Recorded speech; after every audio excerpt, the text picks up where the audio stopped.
আমি doctor DP Chakraborty আবার এসছি আপনাদের সামনে। আমাদের হাইপারটেনশন প্রেশারের সমস্যা নিয়ে বলছিলাম। লাস্ট পর্বে আমরা বলেছিলাম এক্সারসাইজ প্রোগ্রামটা কেমন হবে।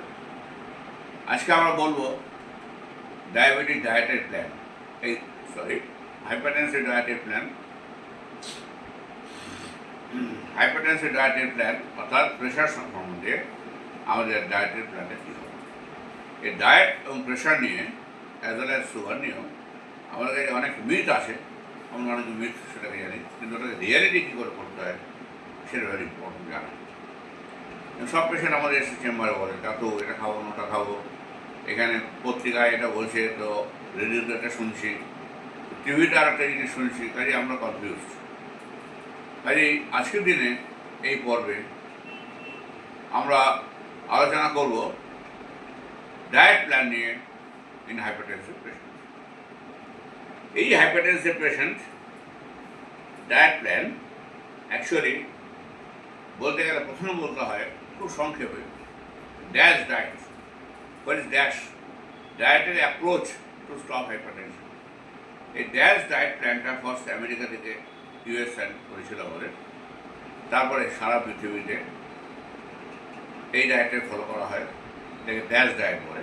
ড্যাশ ডায়েটটা কি? বেসিক্যালি ড্যাশ ডায়েটের ইন ওয়ান ওয়ার্ডস বলতে গেলে টু রিডিউস দ্য সোডিয়াম। সোডিয়ামটা কমাতে হবে ডায়েটে। সেটা কতটা কমাতে হবে, কী ধরনের লবণ খাবেন এবং কীভাবে খেলে লবণটা আপনার শরীরে করে পার্শ্ব প্রতিকার করবে না, প্রেশার বাড়াবে না। To reduce the sodium, it is very important. এই জন্য অনেকে সোডিয়ামকে হোয়াইট পয়জন বলে থাকে। সোডিয়াম সলকে অনেকে হোয়াইট পয়জন এই জন্য বলে থাকে। নেক্সট, পটাশিয়াম আমাদের বাড়াতে হবে ডায়েটে। অর্থাৎ পটাশিয়াম কোথায় থাকে, কী কী ফল খাবেন, ফলে মেনলি পটাশিয়াম থাকে সবাই জানেন। অর্থাৎ ফল যদি বেশি করে খাওয়া যায়, সুগারটা মাথায় রেখে, এই যদি ফল আছে সুগার পেশেন্টে না খাওয়াই ভালো, সেগুলো অ্যাভয়েড করে। এবং ম্যাগনেশিয়াম খুব রানাদের ইনক্লুডিং ম্যাগনেশিয়াম, এটা অনেকে ভুলে যান। পটাশিয়াম এবং ম্যাগনেশিয়াম দুটোই সমানভাবে বাড়াতে হবে। ম্যাগনেশিয়াম কন্টেন্ট কতগুলো আছে যেমন মনে করুন নাটস, গ্রিন লিফি ভেজিটেবলস খুব ইম্পর্টেন্ট। গ্রিন লিফি ভেজিটেবল যেমন স্পিনাচ বা পালং শাক যেটাকে বলা হয়, এগস, লিন মিট, এরা প্রত্যেকটাতেই আমাদের ম্যাগনেশিয়াম থাকে। তো magnesium rich diet, potassium rich diet, sodium salt কম, এইগুলো যদি কোন ডায়েট প্ল্যান করি আমরা, তাহলে হয়তো আমরা অ্যাচিভ করতে পারবো ব্লাড প্রেশার রিডাকশন। নেক্সট আমাদের বলতে হবে কি principles are the blood pressures diet. তো ব্লাড প্রেশার ডায়েটের যে কী প্রিন্সিপালস, অর্থাৎ কীভাবে আমাদের নেওয়া উচিত। যেমন সোডিয়াম রিডাকশনের কথা আমরা বলেছি। সোডিয়াম রিডাকশন কতটা করবো? Sodium reduction less than 1.5 to 2.5, অর্থাৎ 1.5 থেকে 2.5 গ্রামের নিচে সল্ট রাখতে হবে। যেটা তো মাপা সম্ভব নয়, আমরা মারবো কী করে? সেই জন্য আমরা রাফলি বলি, সংক্ষেপে বলা হয় আপনি রান্নাতে লবণটা কম খান, পাতে কাঁচা লবণ খাবেন না। পাতে কাঁচা লবণ খাবেন না, রান্নাতে সল্ট যেটুকু আছে সেটুকু খেতে পারেন, তো পরিবেশ ভালো। আর যারা হাইপারটেনশন ক্রাইসিসে ভুগছেন, অথবা hypertension grade 4, hypertension grade 3 hypertension, তাদের ক্ষেত্রে এই মাত্রা 1.5 গ্রাম থেকে 2.5 গ্রাম ফলো করতে হবে। বা ডায়েটিশিয়ান নিয়ে ডায়েটিশিয়ানরা বলে দেবেন যে কীভাবে সলটা খাবেন। এবং অনেকে বলেন যে ডাক্তার সন্দক লবণ আছে, সন্দক লবণটা ভালো না আমাদের সলটা ভালো। এই সম্বন্ধে বলি আমাদের অনেকে বলে থাকেন সন্দক লবণ ভালো এবং আয়োডিনযুক্ত লবণ দিতে হবে। এখন যেগুলো বাজারে পাওয়া যায় আয়োডিনযুক্ত লবণ অথবা সন্দক লবণ যে কোনো আর খেতে পারেন আপনারা সল্ট হিসাবে। তবে যেটা মাপটা যেটা বললাম সেই মাপ মতো খেতে হবে। দেন ইনক্রিজ পটাশিয়াম, যেমন স্পিনাচ কথা আমরা বলেছি, ব্যানানাস, সুইট পটেটো। তো sweet potato, not potato, sweet potato মানে মিষ্টি আলু যেটাকে বলা হয়, স্পিনাচ, পালং শাক অ্যান্ড ব্যানানাস, কলা, এইগুলো খেলে আমাদের যথেষ্ট পটাশিয়াম থাকে এডুকেট পড়াশোনা আমরা পেয়ে যাব। দেন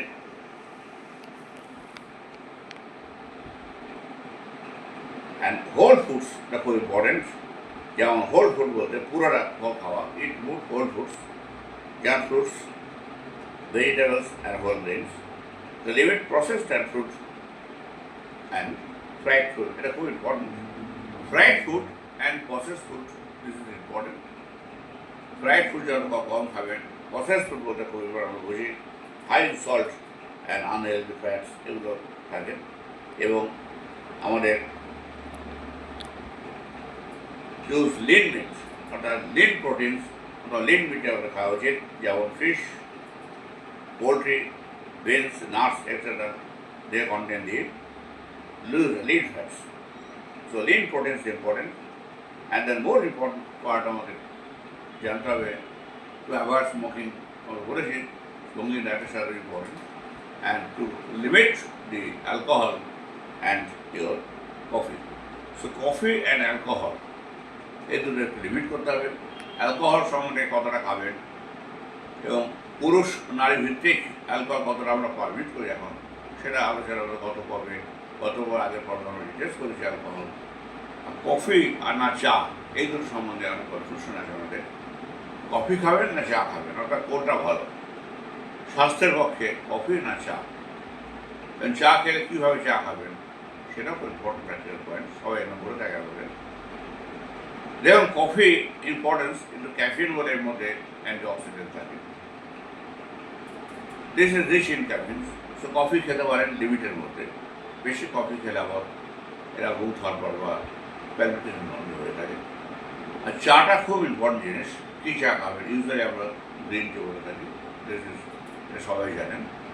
এবং চা তৈরির ক্ষেত্রে সবাই জানেন আপনারা, তাও আমি একটু রিমাইন্ডার দিতে চাই আমাদের। চা তৈরির ক্ষেত্রে যখন চাটা তৈরি করবেন তখন প্রথমে গরম জল করলেন, গরম জলটা কাপে ঢাললেন এবং তারও টি ব্যাগটা দেবেন।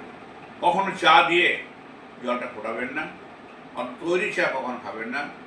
ফ্রেশ ওয়াটার নিয়ে, হট ওয়াটার নিয়ে কাপে করে তাদের টি ব্যাগ, এখন তো সব টি ব্যাগ ইউজ করে, গ্রিন টি ব্যাগ নানা রকম কোম্পানি পাওয়া যায়, স্ট্যান্ডার্ড কোম্পানির গ্রিন টি ব্যাগ দিলেন। এবং অফকোর্স এই মিষ্টি সম্বন্ধে আমাদের বলতে হয় এখানে, চিনি ছাড়া না, চিনি খাবেন না, প্রেফারেবলি চিনি ছাড়াই যদি গ্রিন টি খাওয়া যায়, আমার মনে হয় এটা ideal for health and happiness patient.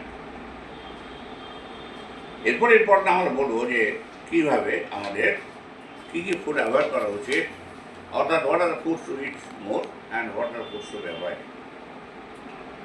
So fruit কী কী আমরা অ্যাভয়েড করবো, যেমন মনে করুন এটা ইম্পর্টেন্ট বেশি জানা দরকার, আমাদের ফ্রুট কী কী দেবো তার চাইতে। একটু আগে বলেছি আমরা প্রসেস মিট। তো প্রসেস মিট যেগুলো আছে, sausage, bacons etcetera, process meat. Then canned soup and sauces, high salt.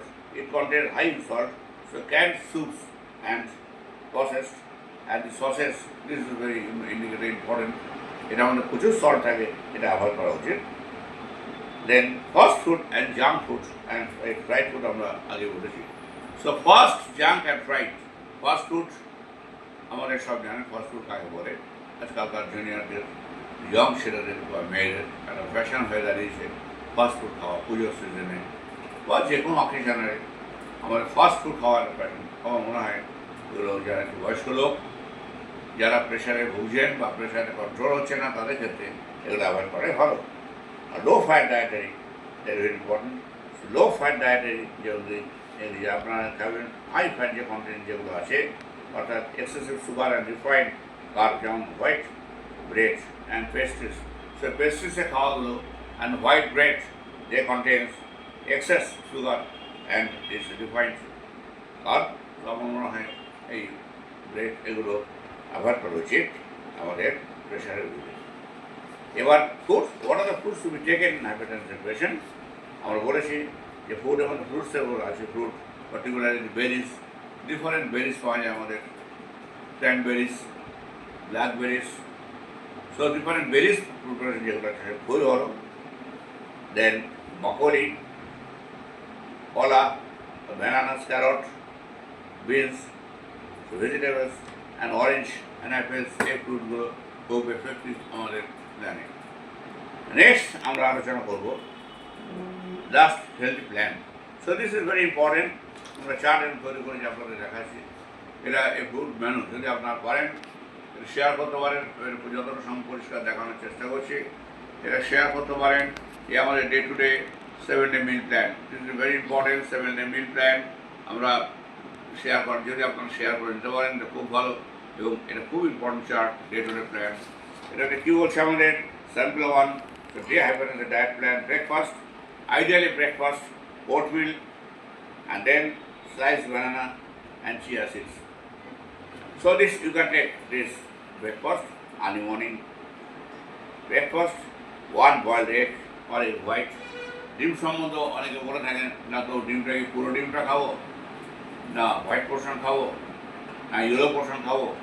এখন যেটা আপডেট দেখা যাচ্ছে ডিম সম্বন্ধে, এগ সম্বন্ধে, আপনাদের ডিমের আপনি পুরোটাই খাবেন। আমাদের কুসুমটা অর্থাৎ হলুদ পোর্শনটা আমাদের কোনো ক্ষতি করে না। দেখা গেছে হলুদ পোর্শনের কোলেস্ট্রলটা তেমন থাকে না, ব্যাড কোলেস্ট্রল থাকে না। আর সেক্ষেত্রে আপনি পুরো ডিমটা খেতে পারেন, কোনো অসুবিধা কিছু নেই।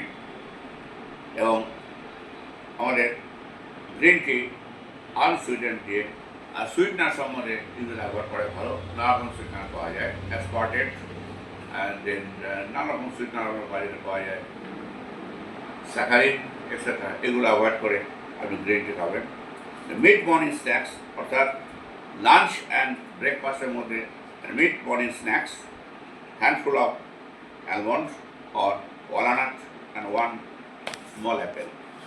So 1 small apple and handful of almonds and walnuts you can take. Of course this should be unsalted. এই বাজারে যে রেডিমেড পাই সল্টেড অ্যালমন্ড সেটা চলবে না। আমি আনসল্টেড যেগুলো অ্যালমন্ড আমরা দেখবো সেগুলো কেনার চেষ্টা করবো। লাঞ্চ গ্রিলড স্যালমন আর বেকড চিকেন ব্রেস্ট, কুইনো এক ধরনের চাল, আর ব্রাউন রাইস। কুইনো বাজারে পাওয়া যায়, brown rice half cup, steamed broccoli or carrots, sliced salad, spinach, cucumber, tomato or lemon, this is the slice. So this salad, steamed broccoli, quinoa or brown rice or grilled salmon. I mean the lunch preparation is very clear. আমাদের ভাতের বদলে quinoa অথবা brown rice use করলে this are easily available মনে হয় ideal for the hypertension patient. Then afternoon snacks অর্থাৎ বিকেলবেলা আপনি রেস্ট নিয়ে 4টে, 4:30, 5টার সময়, যেটা আছে গ্রিন সুগার পাওয়া Greek yogurt. Yogurt is important, unsweetened, of course unsweetened, low-fat yogurt and its berries, carrots and sticks with.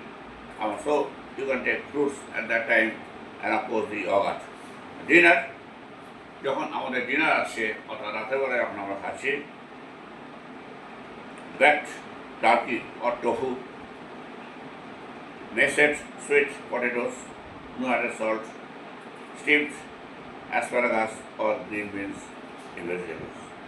এবং 1 cup of this milk, the whole milk can be taken. Of course there should be fat-free skim milk in 1 cup before going to bed. So এইটা আমরা diet plan আপনাদের বললাম।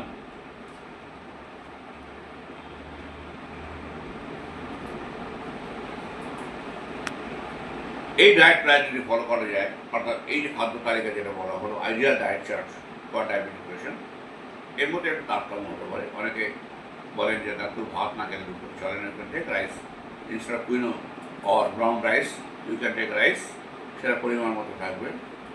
আর ফলটা একটু বেশি করে খেতে হবে আপনাকে। ইয়োগার্ট লাস্টে খান আপনি, নট এ কার্স ইয়োগার্ট, অথবা ঘরে পাতা দই অনেকে বলে থাকেন, আপনি খেতে পারেন ঘরে পাতা দই, অপর মিষ্টি না দিয়ে, ওটাকে চিনি দিয়ে বেশ সুন্দরভাবে তৈরি না করে you can take yoghurt or your homemade this yoghurts. এবং আমার মনে হয় যে সপ্তাহে 1 দিন বা 2 দিন ভেজ আইটেম করলে ভালো হয়, 1 দিন নন ভেজ। তো সপ্তাহে 1 দিন ভেজ বা সপ্তাহে 2 দিন ভেজ, নন ভেজ। আর এটা খুব ইম্পর্টেন্ট, লাস্ট আপনার বলবো আপনাদের যে রাত্রিবেলা খাওয়া দাওয়ার পরে অর্থাৎ আপনার taking dinner, don't go to direct to bed. At at least for half an hour, even for 1 hour review walk করে এবং একটু পরিশ্রম করে হাঁটাচলা করে then go to bed, and this is very help.